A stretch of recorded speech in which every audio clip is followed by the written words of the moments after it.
ಹೆಸರು ಮೇಘ. ನನ್ನ ಹೆಸರು ಅಮೂಲ್ಯ. ನಾವು 8ನೇ ತರಗತಿ ಕರ್ನಾಟಕ ಪಬ್ಲಿಕ್ ಶಾಲೆಯಲ್ಲಿ ಓದುತ್ತಿದ್ದೇವೆ. ಈ ಮಾಡೆಲ್ನ ಆಫ್ಟರ್ ಟಿಂಕರಿಂಗ್ ಲ್ಯಾಬ್ನ ಉಪಯೋಗಿಸಿಕೊಂಡು ಈ ಮಾಡೆಲ್ನ ಮಾಡಿದ್ದೇವೆ. ಈ ಮಾಡೆಲ್ನ ಹೆಸರು ಸ್ಮಾರ್ಟ್ ಸ್ಕೂಲ್. ಇದಕ್ಕೆ ಒಂದು ಆರ್ಡಿನೋ ಯುನೋ, ಒಂದು 16x2 LCD display, 2 ultrasonic sensor, 2 LED and resistor. ಈ ಮಾಡೆಲ್ನಿಂದ ನಾವು ಎಲೆಕ್ಟ್ರಿಕ್ಕನ್ನು ಉಳಿಸಬಹುದು. ನಮ್ಮ ಶಾಲೆಯಲ್ಲಿ ಲೈಟ್ ಸ್ವಿಚ್ ಆನ್ ಆಗಿದ್ದಾಗ ನಾವು ಅದನ್ನು ಮರ್ತಿದಾಗ ಇದು ಕರೆಂಟ್ ಲೈಟೆಲ್ಲ ಹಾಗೇ ಇರುತ್ತೆ. ಆಗ ಕರೆಂಟ್ ವೇಸ್ಟ್ ಆಗುತ್ತೆ, ಬಿಲ್ ಕೂಡ ಜಾಸ್ತಿ ಆಗುತ್ತೆ. ಇದರಿಂದ ನಾವು ಕರೆಂಟನ್ನು ಉಳಿಸಬಹುದು. ನಮ್ಮ ಶಾಲೆಯಲ್ಲೂ ಕೂಡ ಎಂಟ್ರಿ ಸ್ವಿಚ್ ಹೀಗೆ ಇದೆ ಮತ್ತು ಎಕ್ಸಿಟ್ಟು ಹೀಗೆ ಇದೆ. ಆದ್ದರಿಂದ ನಾವು ಈಗ ನೋಬಡಿ ಇನ್ ಸ್ಕೂಲ್ ಅಂತ ಇದೆ. ನಾವು ಈಗ ಹೋಗಿ ಪ್ರೆಸೆಂಟ್ ಆದಾಗ ಇಲ್ಲಿ ಪ್ರೆಸೆಂಟ್ ಇನ್ ರೂಮ್ ಅಂತ ಹೇಳಿ ಎಲ್ಲ ಮೇನ್ ಲೈಟ್ಗಳೆಲ್ಲ ಆನ್ ಆಗ್ತವೆ.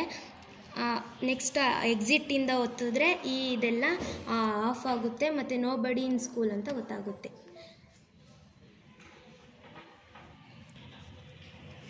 ಈ ಕಡೆಯಿಂದ ಹೋದರೆ ಸೆನ್ಸ್ ಆಗುತ್ತೆ, ಎಕ್ಸಿಟ್ಟಿಂದ ಹೋದರೆ ಅದು ನೋಬಡಿ ಇನ್ ಸ್ಕೂಲ್ ಅಂತ ಅನಿಸುತ್ತೆ.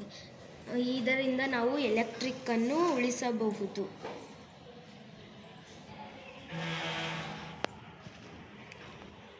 ಮತ್ತು ಇದರಲ್ಲಿ ಪ್ರೆಸೆಂಟ್ ಎಷ್ಟು ಜನ ಇದ್ದಾರೆ ಅಂತಲೂ ಕೂಡ ತಿಳ್ಕೊಬೋದು. ನಮ್ಮ ಶಾಲೆಯಲ್ಲಿ ಕೂಡ ಎಂಟ್ರಿ ಮತ್ತು ಎಕ್ಸಿಟ್ ಹೀಗೆ ಇದೆ.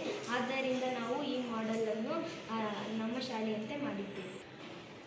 ನಮ್ಮ ಶಾಲೆಯಲ್ಲಿ ಲೈಟ್ ಸ್ವಿಚ್ ಎಲ್ಲ ಆನ್ ಆಗಿದ್ದಾಗ ನಾವು ಅದನ್ನು ಮರೆತಾಗೇ ಇದ್ದರೆ ಅದು ಕರೆಂಟ್ ಬಿಲ್ ಜಾಸ್ತಿ ಆಗುತ್ತೆ ಮತ್ತು ಕರೆಂಟ್ ಎಲ್ಲ ವೇಸ್ಟ್ ಆಗುತ್ತೆ. ಇದರಲ್ಲಿ ನಾವು ಎಷ್ಟು ಜನ ಪ್ರೆಸೆಂಟ್ ಇದ್ದೀವಿ ಅಂತ ಎಲ್ಲ ತೋರಿಸುತ್ತೆ. ನಮ್ಮ ಸ್ಕೂಲ್ನಲ್ಲೂ ಹೀಗೆ ಎಂಟ್ರಿ ಡೋರು ಮತ್ತು ಎಕ್ಸಿಟ್ ಡೋರು ಹೀಗೆ ಇದೆ. ಆದ್ದರಿಂದ ನಾವು ಈ ಮಾಡೆಲನ್ನು ನಮ್ಮ ಶಾಲೆಯಂತೆ ಮಾಡಿದ್ದೇವೆ.